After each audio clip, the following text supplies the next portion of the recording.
Ms. Saxe, in July of last year, the new provincial government announced the cancellation of 752 renewable energy contracts in Ontario.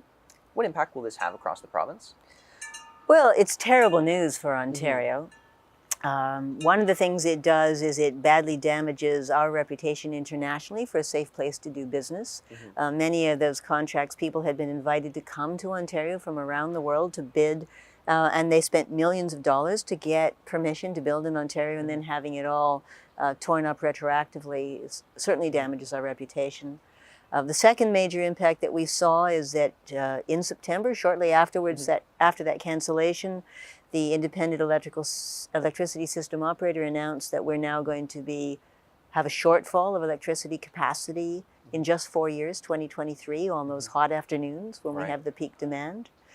A third consequence that we had fairly rapidly is that of the 752 contracts, more than 200 of them had significant Indigenous participation.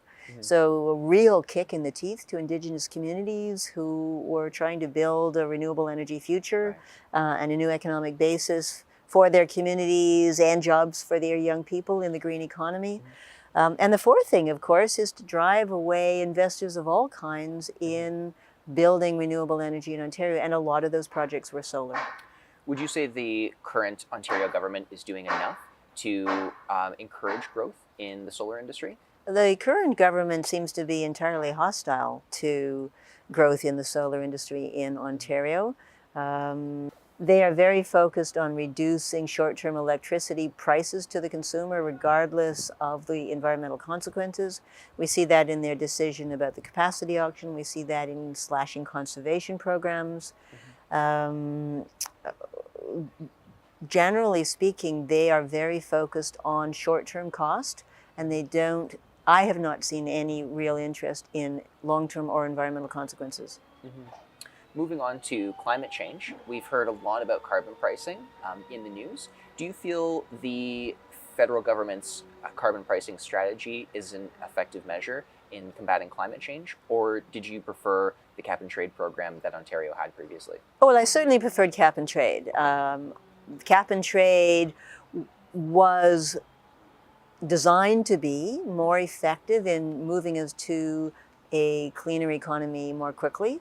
And it was already having a significant effect. It provided investment back into energy conservation and renewable energy and fuel switching, and it provided a real incentive that businesses were responding to.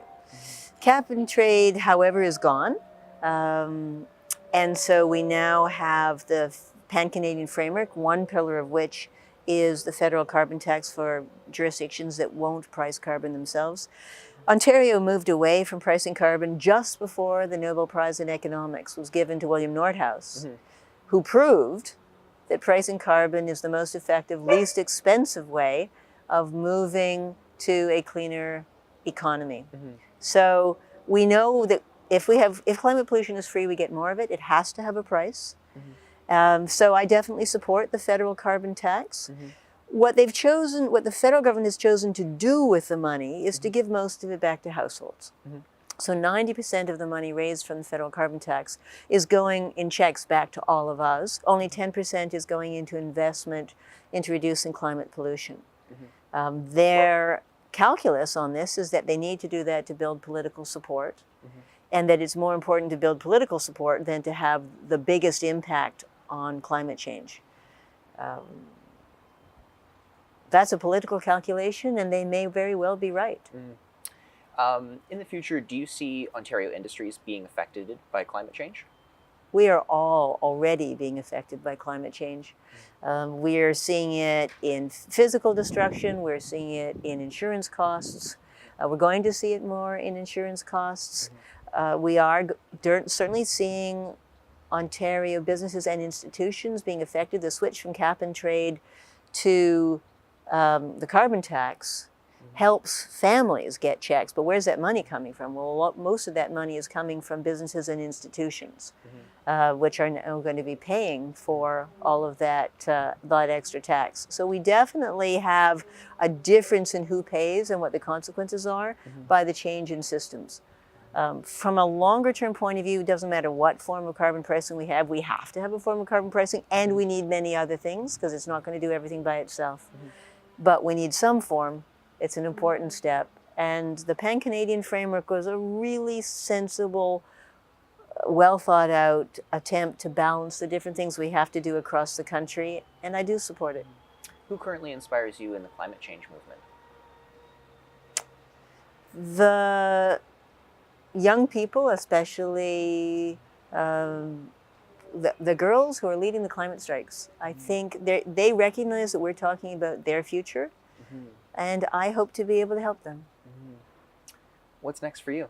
Well, I am very focused on building my business, saxefax.com, giving strategic advice and public presentations on climate, energy, and environment. Well, thank you so much for having us. My I really pleasure. appreciate speaking So with nice you. to meet you. Thank you very much. Thank you.